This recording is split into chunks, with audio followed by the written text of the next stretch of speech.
High, good morning. কেমন আছো তোমরা সবাই? আশা করি সবাই খুব ভালো আছো। Welcome to my channel Cloud9 আর ওয়েলকাম তোমাদেরকে আরও একটা নতুন ব্লগে। আর এটা হচ্ছে মৌসুমীর বিয়ের ব্লগ। সেদিন ভোরবেলা 5টার সময় আমি ঘুম থেকে উঠেছি, স্নান করেছি, ব্যাগ গুছিয়েছি, বাড়ি থেকে বেরিয়েছি 6:30টার সময়। 7:45-এর বারাসাত বনগাঁ লোকাল ধরে সোজা চলে আসলাম হচ্ছে সংহতি স্টেশন।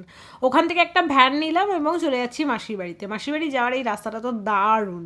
মামিরা চলে এসেছে লাস্ট রবিবারই। আমার অ্যাকচুয়ালি কালকে রাত্রে আসার কথা ছিল, বাট অনেকটা রাত হয়ে গেছিলো আর দোল ছিল, এখান থেকে কিছু পাবো কি পাবো না, রাস্তাঘাট কীরকম থাকবে, এইভাবে কালকে রাত্রে আর আসিনি।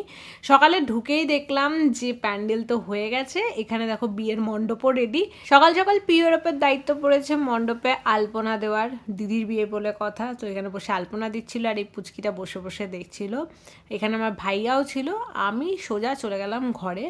গিয়ে মৌসুমি বললো আমি তোর জন্যই বসেছিলাম, কারণ রেডি হব। শাড়ি পরিয়ে দিলাম ওকে প্রথমে সুন্দর করে, তারপরে ওকে একটুখানি চুলটাকে স্টাইল করে দিচ্ছিলাম। যে কার্লারটা নতুন আমি কিনেছি আগারোর, সেই কার্লারটা দিয়েই ওর চুলে সরু সরু করে কার্ল করে দিচ্ছিলাম। এদিকে চলে এসছে ফটোগ্রাফার, তারা এত তাড়া দিচ্ছিল কোনো রকমে হেয়ার স্টাইলটা করে। আমি নিজেও রেডি হয়ে গেছি আর এটা ছিল হচ্ছে আমার আউটফিট। রসগোল্লা কি বদমাইশি করেছে তোমরা জানো না। আমি ওটা না শর্টসে দেবো, তোমরা শুধু দেখবে বাচ্চাটা কীরকম পাকা হয়ে আছে। আমার কপি করে জানো আমি কিভাবে পোজ করি ফটো ভিডিওর জন্য, ওটা দেখায়। ওটা একটা ভিডিও আছে, তোমাদের সঙ্গে আমি পরে শেয়ার করবো। এখানে মৌসুমীকে ক্যামেরাম্যান বলেছিল যে মুখে কোনো মেকআপ না করতে, না কাজল না লিপস্টিক, কিচ্ছু না। তো ওকে শুধু আমি শাড়ি পরিয়ে টোপরটা পরিয়ে চুলটাকে আমি একটু স্টাইল করে দিয়েছি। আর এখানে ওকে এত মিষ্টি লাগছে, পুরো লক্ষ্মী ঠাকুর, চোখ ফেরানো যাচ্ছিল না, এত সুন্দর লাগছিল। প্রচুর ফটোশ্যুট হলো ওর। তারপরে আমি ঘর থেকে গিয়ে সানগ্লাসটা নিয়ে আসলাম। সানগ্লাসটা পরে ও কিছু ফটো তুলবে বলছিল। আর সামনের দিকটাতে একটুখানি যাব, পায়ে আলতা পরার কিছু ভিডিও ফটো এগুলো নেওয়া হবে। এবার ওর সাথে সাথে একজনকে থাকতে হচ্ছে। পিউ আর সাথী যেহেতু দুজনেই ব্যস্ত এখন কাজে বাড়ি, তো আমি ঘুরছিলাম ওর সাথে। খানিকটা রাস্তাতে এগিয়ে গেলাম। আর এদের এখানে তো যেখানেই ফটো তুলবে সেখানেই সুন্দর ফটো আসবে, কারণ এদের বাড়ির জায়গাটাই এত সুন্দর। সো এখানে বসে বসে দারুণ দারুণ সব ফটো এসেছে। এখানেও একটা ফানি ইনসিডেন্ট হয়েছে পিউয়ের সাথে। পিউ এসেছিলো আলতা পরাবে বলে, বাট এখানেও একটা কাণ্ড করেছিল এবং সেটা আমি তোমাদেরকে শর্টসে দেখাবো, কারণ ওটা শর্ট ফর্মে নেওয়া রয়েছে। মানে ওটা সাডেনলি ক্যাপচার হয়েছিল, বুঝতে পারিনি এরকম ব্লান্ডারটা হয়ে যাবে। দেখতে দেখতে আমার সব ভাই বোনরা বড় হয়ে গেল। আমরা টোটাল 9জন ভাই বোন, আর আমি এদের প্রত্যেককে জন্মাতে দেখেছি। মৌসুমি ছোটোর থেকে আমার সাথে ঘোরে, ঠাকুর দেখা বলো, চিড়িয়াখানা যাওয়া বলো, আমি ওকে দার্জিলিংও নিয়ে গেছিলাম। সো ও আমার সাথে ছোটো থেকে ঘোরে। ওর বিয়ে হয়ে যাচ্ছে, মানে ওকে আমি কোলে করে নিয়ে গেছি, ওকে কোলে করে খাইয়েছি। আমার ছোটোবেলার সমস্ত স্মৃতি মনে পড়ছিল, যে ও একবার চিড়িয়াখানায় গিয়ে বাঘের ডাক শুনে ভয়তে পড়ে গেছিলো, সেটাও একটা ফানি ইনসিডেন্ট ছিল। এখানে এখন সাথীও চলে এসছে রেডি হয়ে, ওদের 3 বোনের ফটোশ্যুট হবে। ফটোগ্রাফার আমাদেরকে কাজে লাগিয়ে দিয়েছে, বললো তোমরা এরকম ফুল ছুড়বে এবং ওর মধ্যে কিছু শর্টস ওরা নেবে। ওর ফটোগুলো যা সুন্দর এসেছে, ফটো আর ভিডিওগুলো আমাদেরকে তুলে তুলে দেখাচ্ছিল দাদারা। তো আমরা এখানে 2 ভাই আর 2 বোন মিলে ওর দিকে আমরা ফুল ছুঁড়ছিলাম। আর দেখো শর্টটা কি সুন্দর এসেছে। ফটোগ্রাফার দাদা বলছিল 1 2 3 এবং ছোড়ো। তো যখন অ্যালবাম আসবে তখন ডেফিনেটলি আমি ট্রাই করবো এই অ্যালবামও তোমাদের সঙ্গে শেয়ার করার। আর মৌসুমির গজদাঁত আছে তো, হাসলে এত মিষ্টি লাগে না ওকে। এরপর মৌসুমিকে আবার আমি শাড়িটা চেঞ্জ করিয়ে দিলাম, যে শাড়িটা ও শ্বশুরবাড়ি থেকে নিয়ে এসেছিলো সবাই মিলে, সেই শাড়িটা পরতে বললো। এখানে মৌসুমির আশীর্বাদ হচ্ছে দুপুরবেলা, মৌসুমি শ্বশুরমশাই আশীর্বাদ করছিলেন এখানে। আর বাড়ির সব লোকজনও ছিল। রসগোল্লাকে পিছনে দেখো কীভাবে বসে রয়েছে, হচ্ছে আমার মাসিকে দেখানো হয়নি, আমি তোমাদেরকে পরে দেখাবো। কিন্তু তার আগে যেটা দেখাই সেটা হচ্ছে এত ছোট বিড়ালের বাচ্চা আমি এর আগে কখনো দেখিনি, মাত্র 7 দিন বয়স। এর আগে মাসির বাড়িতেই আমি বিড়ালের বাচ্চা দেখেছিলাম, বাট সেগুলোর 15-20 দিন বয়সে দেখেছিলাম। এগুলো তো চোখই ফোটেনি, এত সুন্দর, এত কিউট, পুরো বেবি সফট। আমার হাত দিতে রীতিমতো ভয় লাগছিল, আবার হাত দিলে ভালোও লাগছিল। খুব চটকাতে ইচ্ছে করছিল, বাট এত ছোট বাচ্চা তো চটকানো যাবে না, তাই ওদেরকে ওদের মতো মতো আমি ছেড়ে দিলাম। আর দুপুরের খাবারের জায়গায় আমি এখন খাচ্ছি হচ্ছে সকালের খাবার, সেটা হচ্ছে কচুরি আর ছোলার তরকারি। ছোলার তরকারিটা খুব ভালো হয়েছিল খেতে। আমাকে সকালবেলা অনেকে খেতে বলেছিল, বাট সকালবেলা আমার কি সমস্যা জানি না, খিদেই পেতে চায় না। এখানে আমার দিদা খাবার টাবার বেড়ে দিল, তারপর দিদাই এসে জল টল দিচ্ছিলো। কোইন্সিডেন্টলি দিদার শাড়ি আর আমার শাড়ির কালার কম্বিনেশনটা অলমোস্ট সেম হয়ে গেছিলো, তো দিদা আর আমি টুইনিং করছিলাম। এরপরে আবার ওকে শাড়ি চেঞ্জ করিয়ে আগের শাড়িটা পরালাম। এখানে ও বৃদ্ধি পড়তে বসেছে।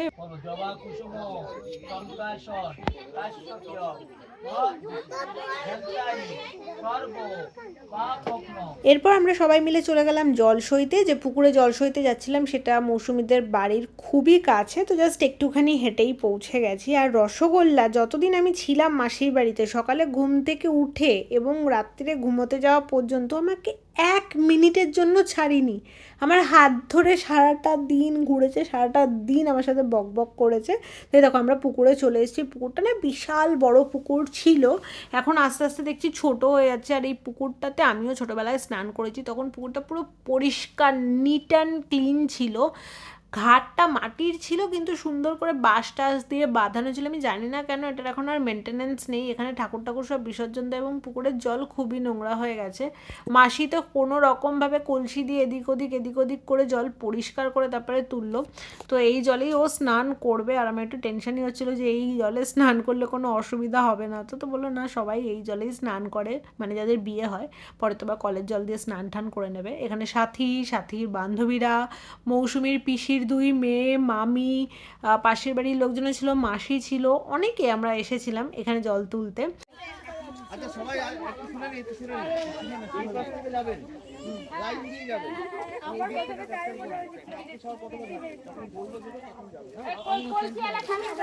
বিয়ের জন্য মনে হয় না বেস্ট সিজন এটাই, না গরম না ঠান্ডা, একদম প্লিজেন্ট ওয়েদার ছিল, খুব এনজয় করা যায়। যেমন খুব বেশি গরমে তুমি একদম ঘেমে প্যাচপ্যাচে হয়ে যাবে, আবার খুব বেশি ঠান্ডায় তুমি জমে যাবে, কোনো কিছু স্টাইল টাইল ঠিকভাবে করা যায় না। তো আমার মনে হয় এই সিজনটা একদম বেস্ট। তুমি আসো, তুই একা যাও।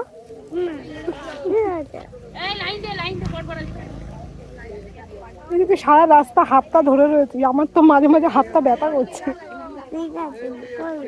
আরো ভালো করে ধরছি। চল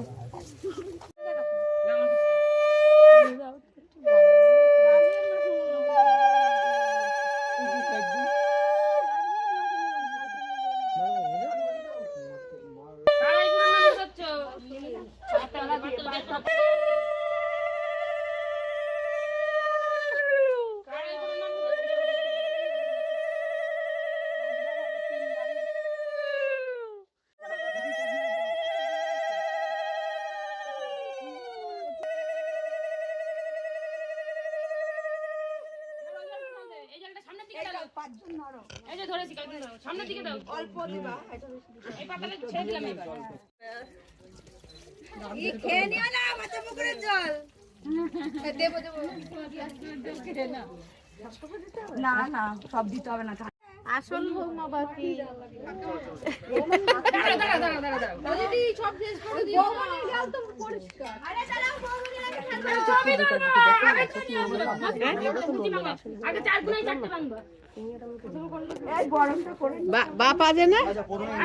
দুপুরের খাবার আমি খেলাম বিকেলবেলা। মৌসুমি স্নান করে সাজতে যাওয়ার পর আমি ঘুমিয়ে পড়েছিলাম এবং 1.5 ঘন্টা মতো আমি ঘুমিয়েছি। তারপরে দিদান আসলো, মানে আমার মামির মা, এসে আমাকে ঘুম থেকে তুললো। তারপরে গিয়ে আমি খেলাম। আর এখানে এখন সবাই লাইন দিয়ে দিয়েছে আমার কাছে সাজবে বলে। প্রথমে আমি মামিকে দিয়ে শুরু করলাম, বেস মেকআপ, আর এখন আইশ্যাডো পরাচ্ছি। এই প্যালেটটা এতদিন বাদে আমার ইউজ হচ্ছে, কারণ আমি তো সেরকম একটাভাবে ইউজ করি না। আর বাড়ির লোকেদের সাজানোটা, এটা আমার বাড়ির একটা রিচুয়াল। বাড়িতে কোনো অনুষ্ঠান হলে আমি মোটামুটি সবাইকে সাজিয়ে টাজিয়ে দিই। সাথী তো এরপরে লাইনে দাঁড়িয়েছিল, তো বসে পড়লো। ওকে আমাকে হেয়ার স্টাইলও করে দিতে হবে, তার সাথে আমাকে সাজিয়েও দিতে হবে। শাড়িটা সুন্দর করেও পরে এসছে। আগের দিন ও পিউ শাড়ি সব দেখলাম পিন আপ করে রেখেছিল, জাস্ট ওটাকে সুন্দর করে পরে নিয়েছে। এই দেখো সাথীর মাথায় আমি এই হেয়ার স্টাইলটা করেছিলাম, ও আমাকে এই ইউটিউবে একটা হেয়ার স্টাইল দেখিয়ে দিয়েছিল বেনি করে করে, সেই হেয়ার স্টাইলটাই আমি করে দেওয়ার চেষ্টা করেছি। নিজের চুলে তো কিছু করতে পারি না, অন্য চুলে তাও মোটামুটি একটা জায়গায় আনতে পারি। এরপর তাড়াহুড়ো করে আমি কোনো রকমের রেডি হলাম, কারণ বর চলে আসবে আর আমাকে এই পান পাতা দুটো দিয়েছিল কিছু আঁকতে হবে বলে। ওরা দুজন তো খুব সুন্দর আঁকে, সাথী আর পিউ, কিন্তু ওরা ব্যস্ত রয়েছে বিভিন্ন কাজে, তো আমাকে বললো একটু কিছু এঁকে দে, তো আমি সিম্পলের মধ্যে এটাই করে দিয়েছিলাম। এরপর আমি বাইরে গেলাম, মৌসুমীর সাথে কিছু ফটো তুললাম। আর এই হচ্ছে আমার মাসি, যে কিনা নতুন নতুন শাশুড়ি হয়েছে। মৌসুমীকে দেখো পুরো লক্ষ্মী ঠাকুর লাগছে, ওকে জাস্ট একটা ঝাঁপি দিয়ে বসিয়ে দিতে হবে। কি মিষ্টি কি মিষ্টি, থু থু থু থু থু থু, যাতে নজর না লাগে। এখানে আমি কফি খেয়েছি অনেকগুলো, কারণ কফিটা দুর্দান্ত করেছিল। এখানে মৌসুমীর এখন ফটোশ্যুট চলছে বাড়ির সামনে দাঁড়িয়ে। আর এই শাড়িটা যখন কিনতে গেছিলাম তোমাদেরকে তো দেখিয়েছিলাম, কিন্তু তখন বলিনি যে মৌসুমীর বিয়ের জন্য কেনা হচ্ছে। বাট তোমাদের মধ্যে অনেকেই গেস করে নিয়েছিলে কি দিদি মৌসুমীর বিয়ে, তাই না? তুমি কিছু বলছো না। সো ইয়েস, হ্যাঁ, মৌসুমীর বিয়ের জন্যই সমস্ত কিছু ছিল। তোমরা বুঝে যাও, কিছু না বললেও তোমরা ম্যাক্সিমাম লোক যারা আমাকে অনেক দিন ধরে দেখো, চেনো, জানো, তাদেরকে একটু কিছু হিন্ট দিলেই তোমরা সব দেখি বুঝে যাও, আমাকে কিছু বলার দরকারও পড়ে না। এরপর দেখো মৌসুমীদের ফুল ফ্যামিলি ফটোশ্যুট হচ্ছে, ওরা 3 বোন, বাদিকে মেশো, ডান দিকে আমার মাসি। আর সবাইকে খুবই ভালো লাগছে। মেশোকে বললাম মেশো তুমি একটা পাঞ্জাবি পরো, মেশো বলছে না এটা আমার কমফর্টেবল ড্রেস, আমাকে অনেক কাজ করতে হবে এবং আমি এটাই পরে থাকবো। তো আমরা কেউ আর রাজি করাতে পারলাম না মেশোকে পাঞ্জাবি পরার জন্য। পাঞ্জাবি কিনেছে কিন্তু পরেনি। এখানে ফুচকাটা যে টেস্টি করেছিল না, পুরো শসা বাদাম ছোলা টোলা দেওয়া। খাওয়া শেষ হতে হতেই চলে আসলো এখানে বর, আর আমরা গেলাম হচ্ছে রাস্তার মোড়টাতে, ওখানেই বরের গাড়ি আসলো এবং মাসি এখানে বরণ করছে। আমরা সবাই মিলে নিতে চলে এসেছিলাম বরকে। এরপরে গেট ধরার যে সেশনটা ছিল সেটা জাস্ট দেখবে, ওটা এত এন্টারটেইনিং ছিল না, ওখানে খুব মজা হয়েছে।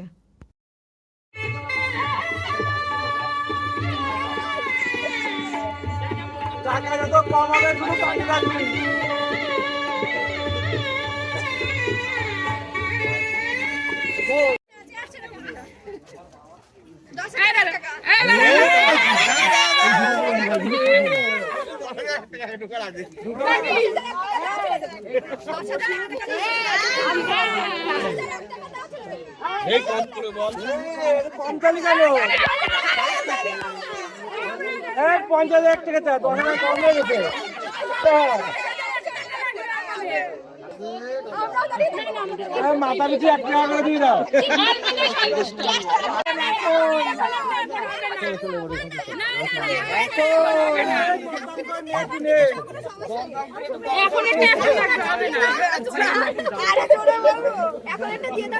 রসগোল্লা চেয়ারটা দিয়ে দাও, তো চেয়ারটা দিয়ে দাও, তোমার চেয়ারটা দিয়ে দাও।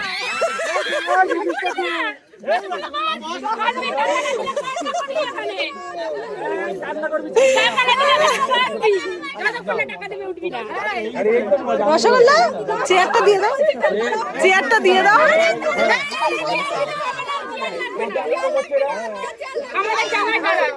বসতে দাও রসগোল্লা, বসতে দাও।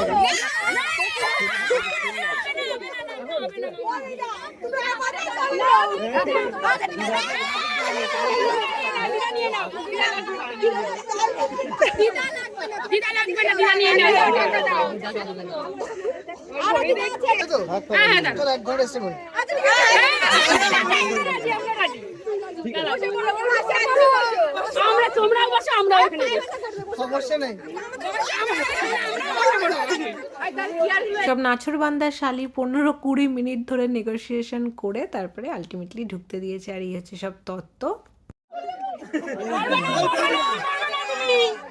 তোমরা দেখো কেন ঢাকা আরে আমরা তো দেখছি, আমরা দেখব না, ক্যামেরাটা দেখুন। টাকা রইছে মৌসুমী ভুল বানাবে বাবা, সবাই দেখে নিল। এ বাবা হয়েছে, এই যে এই দেখো, এটা ধরে পিছনে দেন, পিছনে ফেলে দেবা পাঁচ। আরে ওরা দেখবে, নামি দাও। আহা তাই তো মৌসুমী, এটা পিছনে দেন, পিছনে দিয়ে ফেলো ফেলো ফেলো। ওই পান দুটো নাও, পান দুটো। এই যে একটা পান, মৌসুমী ভালো করে দেখো, বড় বড় করছো। এ বাবা হাসে, দেখে না তো হাসবে। ওই সুন্দর দেখো না, ওইটা করছি হইলো মজা করি। আচ্ছা বেকে গেছে। এবার আমরা ধরে দিই, আছে এবার দাও, এটা নিয়ে কিছু কোন দিন দেখো। ঠিক আছে আমরা ধরে দিই, এবার আমরা নিয়ে আমাকে বসে করতে হলো শেষ পর্যন্ত। ইউ তো রোজ কি বইছো, কোন কোন বলছি তুই তো সঙ্গে করতে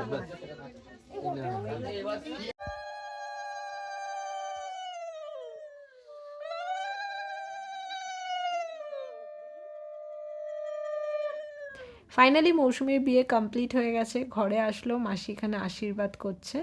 আর এরপরে আমরা খাওয়া দাওয়া করলাম, প্রচুর ফটোশ্যুট করেছি। এই সুন্দরীদের তো ফটো তোলাই শেষ হচ্ছে না, এরা এত ফটো তুলেছে।